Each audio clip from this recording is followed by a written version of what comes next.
Hola, ¿qué tal, mis queridos hermanos y amigos que nos ven y escuchan? Este es su segmento, Reflexiones, como siempre, con la Biblia en la mano. En el día de hoy vamos a continuar el estudio de aquí del libro de Marcos. Ya llegamos a lo que es el 3:13, donde Jesús hace una elección de los 12 apóstoles. Ahora Jesús anda, ¿verdad? Él anda con sus discípulos predicando, pero ahora va a hacer una elección de 12.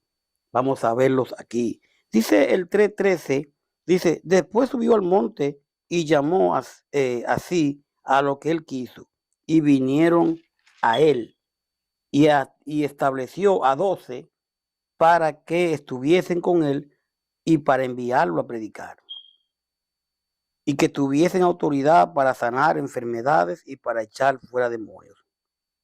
A Simón, a quien puso por sobrenombre Pedro, a Jacobo, hijo de Zebedeo, y a Juan, hermano de Jacobo, a quienes apellidó Boanerges, esto es, hijo del trueno, a Andrea, a Felipe, a Bartolomé, a Mateo, a Tomás, a Jacobo, hijo de Alfeo, Tadeo, Simón, el cananita, y Judas Iscariote, el que le entregó, y vinieron a casa.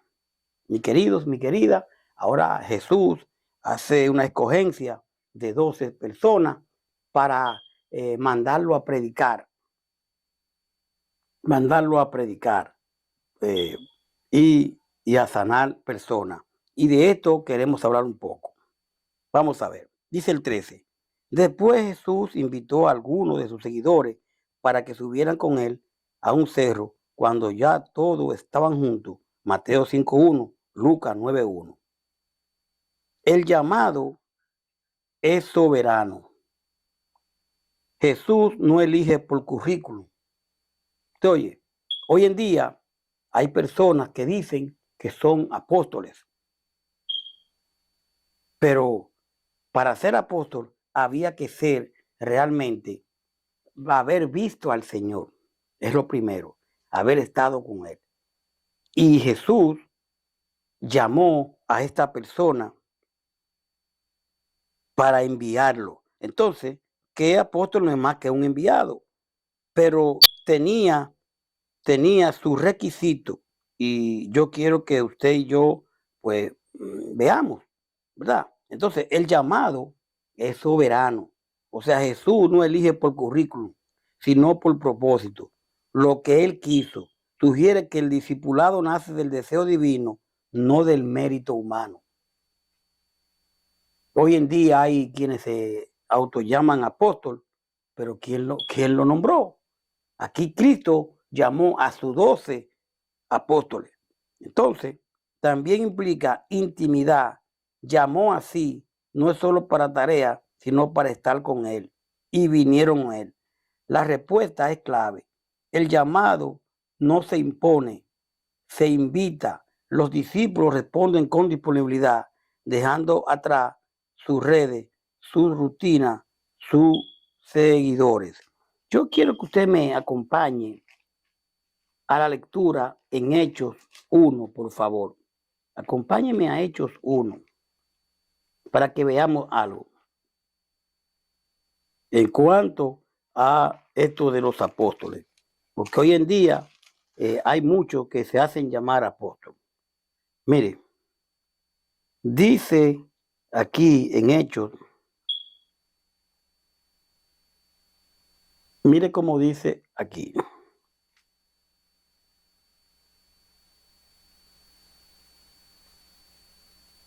Hechos 1, estoy esperando que usted busque Hechos 1. En el primer tratado, oh Teófilo, hablé acerca de todas las cosas que Jesús comenzó a hacer y a enseñar, hasta el día que fue recibido arriba, después de haber dado mandamiento por el Espíritu Santo.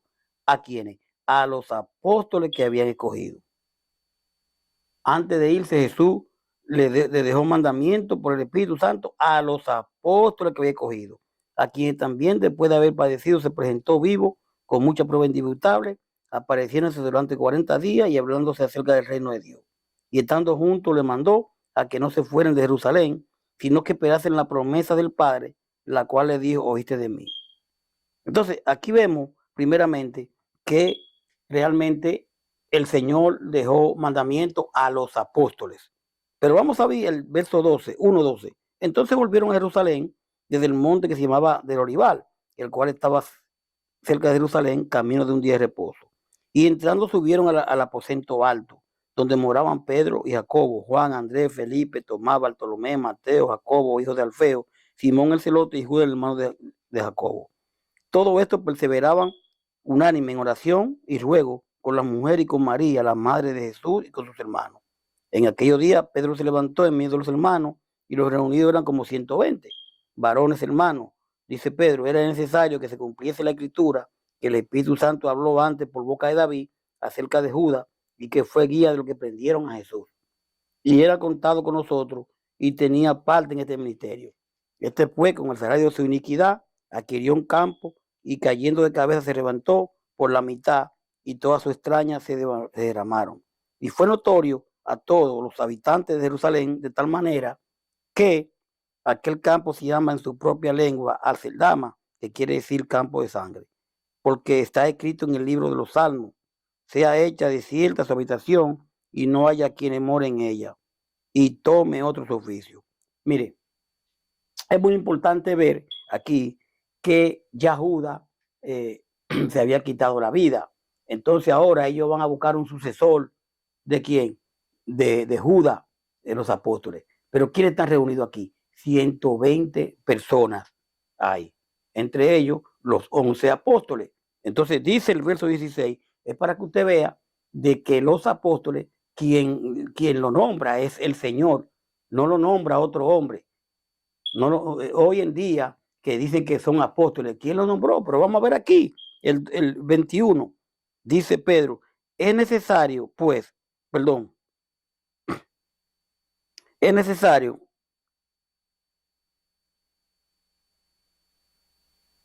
dice el 21, 1:21, pues, que de estos hombres que han estado junto con nosotros todo el tiempo, que el Señor Jesús entraba y salía entre nosotros, comenzando desde el bautismo de Juan hasta el día en que entre nosotros fue recibido arriba, uno se ha hecho testigo con nosotros de su resurrección. Entonces señalaron a dos, a José, llamado Balsabá, que tenía por sobrenombre Justo, y a Matías. Y orando dijeron, tú, Señor, que conoce los corazones de todos nuestros, de todo, muestra cuál de estos dos ha escogido, para que tome la parte de este ministerio y apostolado del que cayó Judas, por transgresión, para irse a su propio lugar. Y le echaron suerte, y la suerte cayó sobre Matías, y fue contado con los 11 apóstoles. Mi querido, mi querida, ¿cómo fue hecho apóstol Matías?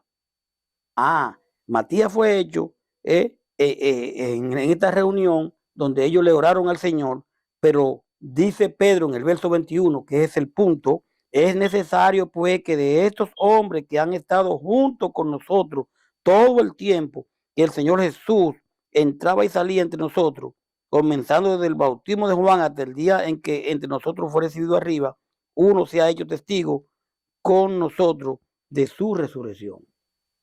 Entonces realmente vemos que aquí el Señor nombra a estos 12 apóstoles, ¿verdad?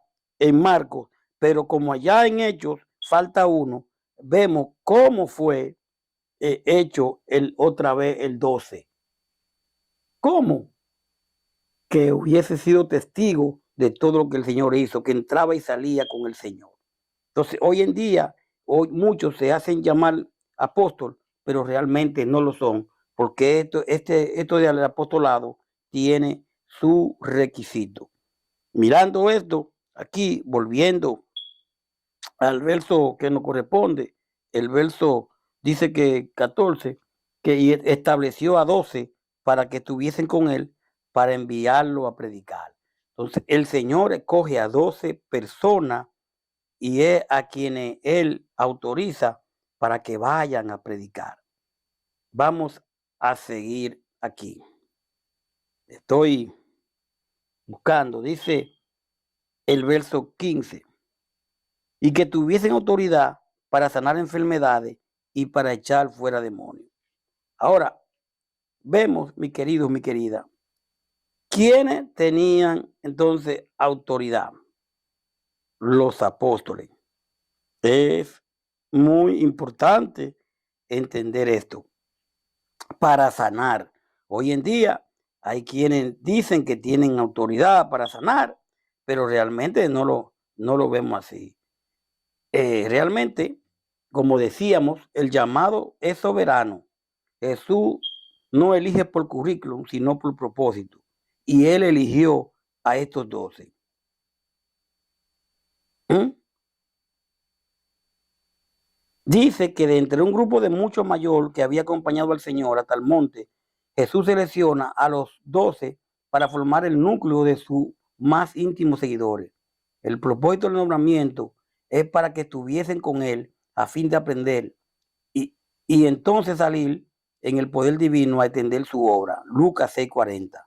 El 15 dice para que tengan autoridad para sanar la enfermedad y echar fuera demonios. Jesús le dio a ellos esos poderes para sanar y echar fuera demonios. Juan 14:2. ¿A quién le dio el Señor autoridad para sanar y echar fuera demonios? A ellos. ¿A cuál ellos? A los apóstoles. A los apóstoles. Hoy en día hay personas que dicen que sanan, que tienen esto, pero la palabra aquí nos dice claro que a ellos le dio esa autoridad. Pero yo soy un discípulo del Señor, sí, tú eres un discípulo del Señor, pero estos 12 tenían esta autoridad. Por y entonces, pero Timoteo y ellos sanaban, pero esas personas, los apóstoles, le impusieron la mano, que ese otro tema donde a los apóstoles le imponían la mano, tenían ese poder. Hoy en día los apóstoles están muertos. Ya no hay imposición de mano. Ese es un tema que tenemos que tratarlo después. Dice el verso 16 que llamó a Simón, a quien puso por sobrenombre Pedro. El 17 a Zebedeo y a Juan, hermano de Jacobo. A 18 a Andrea, a Felipe, a Bartolomé, a Mateo, a Tomás, a Jacobo, hijo de Alfeo, a Tadeo, Simón el cananita.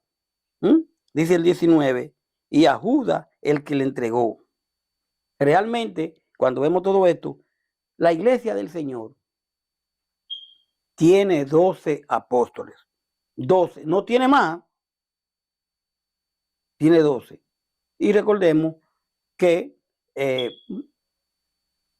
lo que se ha hablado de Pablo, el apóstol a los gentiles, que como Pablo, entonces es apóstol, si no vio a Cristo. Yo he oído eso, he escuchado eso.